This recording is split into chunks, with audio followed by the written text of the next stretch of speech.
അലഞ്ഞു തിരിഞ്ഞ് നടക്കുന്നതിനിടയിൽ ഇവിടുന്ന് ഒരു കല്യാണം കഴിച്ചു. പേര് സുനന്ദ. ഇവിടെ ഒരു വീട്ടിൽ പണിക്ക് നിന്നിരുന്നതാ. വഴിയിൽ വെച്ച് കണ്ട് പരിചയമായി. കുറേ കാലം അമ്മ നാട്ടിൽ പെണ്ണൊക്കെ അന്വേഷിച്ചു. ഇപ്പൊ പിന്നെ ആ ബുദ്ധിമുട്ടില്ല. ദുബായ് മാമന്റെ കൊട്ടാരം കാണണ്ടേ? മോളുവാ.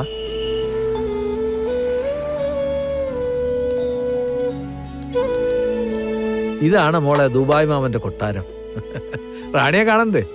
വാ മോള് വാ.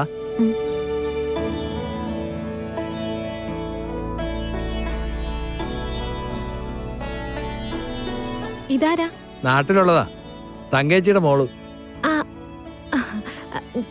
ഗോപാലേട്ടൻ ഇത്തവണ ഗൾഫിൽ നിന്ന് വന്നിട്ട് നാട്ടിൽ പോയില്ലല്ലോ. നീ ഇനി നുണ പറഞ്ഞ് കഷ്ടപ്പെടണ്ട. കൊച്ചിനോട് ഞാനെല്ലാം പറഞ്ഞു. ഞാൻ ആരോടൊന്നും പറയില്ലെന്ന് ഗോപാലേട്ടനോട് പറഞ്ഞിട്ടുണ്ട്. ഗോപാലേട്ടന്റെ കഥകളൊക്കെ കേട്ടപ്പോ പാവം തോന്നി. ഈ കൊച്ചൊരാവശ്യത്തിന് വേണ്ടി സിറ്റി വന്നതാ. ഇന്ന് നമ്മളോട് ഉണ്ടാവും. ആ മോള് വാ. അച്ഛന്റെ ചക്കര മോളാ. അച്ഛന്റെ നാട്ടിലുള്ള ചേച്ചിയാ മോളെ. വാ മോളെ. എന്താ മോളുടെ പേര്? ഭാഗ്യ. ആഹാ. ആ മോളെ, ഈ ബാഗ് കൂടെ എടുത്തോ. അയ്യോ വേണ്ട മോളെ, ചേച്ചി എടുത്തോളാം. ചേച്ചി വാ. വാ. പാവങ്ങളാ. തങ്കേച്ചി പണ്ട് ഒരുപാട് സഹായങ്ങളൊക്കെ ചെയ്തിട്ടുണ്ട്. അതൊന്നും മറക്കാൻ പറ്റില്ല. കേട്ടോ കൃഷ്ണമോളെ, സിറ്റിയിലെ കാശുകാര് വല്ലപ്പോഴൊരിക്കൽ കുറേ ദൂരം യാത്ര ചെയ്തിട്ട് കഞ്ഞി കുടിക്കാൻ പോകും. എന്നിട്ട് അവര് കുടിച്ച കഞ്ഞിയെക്കുറിച്ചും പയറിനെ കുറിച്ചും ഒക്കെ പറയുന്നത് കേൾക്കണം. ഓ, അതിപ്പോ നമ്മുടെ നാട്ടിലും പഴങ്കഞ്ഞിക്കടയൊക്കെ ഉണ്ട്. ഇവിടെയൊക്കെ നല്ല തിരക്കാന്നേ. അവര് സൂഹിക്കാൻ വേണ്ടി കഞ്ഞി കുടിക്കുന്നു, നമ്മള് ജീവിക്കാൻ വേണ്ടി കഞ്ഞി കുടിക്കുന്നു. ഞങ്ങള് ഗോപാലേട്ടന്റെ നാടൊന്നും ഇതുവരെ കണ്ടിട്ടില്ല. ഞാൻ എപ്പോഴും പറയാ അച്ഛനോട് ഞങ്ങളെ കൊണ്ടുപോയി, പക്ഷേ അച്ഛൻ കേൾക്കൂല. ആണോ? എങ്ങനെ കൊണ്ടുപോവാന്?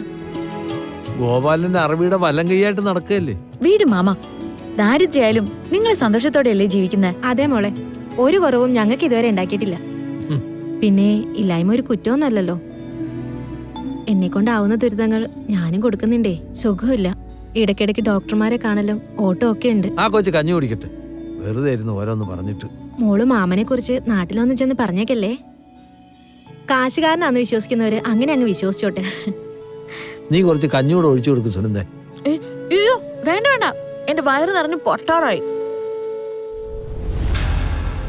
നവീൻ ഇവിടെ ഒരുപാട് തവണ വന്നിട്ടുള്ളതല്ലേ, അപ്പൊ പിന്നെ വഴി ഏതെന്ന് നല്ല ധാരണ ഉണ്ടാവില്ലേ? എടോ, ഈ കാട്ടിൽ താമസിക്കുന്നവർക്ക് പോലും കോടമഞ്ഞ് ഇരുട്ടും വീണാലേ വഴി തെറ്റും. പിന്നെയാണോ എനിക്ക്? ഇനിയിപ്പ എന്ത് ചെയ്യും? നമ്മളെ പോലെ പെട്ടുപോയവരാരെങ്കിലും ഈ കാടിനകത്തുണ്ടാവും. അതിന് തന്നെ പോലെ വേറെ ആർക്കും ഭ്രാന്തില്ലല്ലോ. എടോ, തേനെടുക്കാൻ വന്നവർ കാണും, വിറകെടുക്കാൻ വന്നവർ കാണും. അവരാരെ കണ്ടാലും നമുക്ക് കൂടെ കൂട്ടാം, പുറത്തേക്കുള്ള വഴിയും ചോദിക്കാം. ഇറങ്ങി പുറപ്പെടുകയും ചെയ്തു.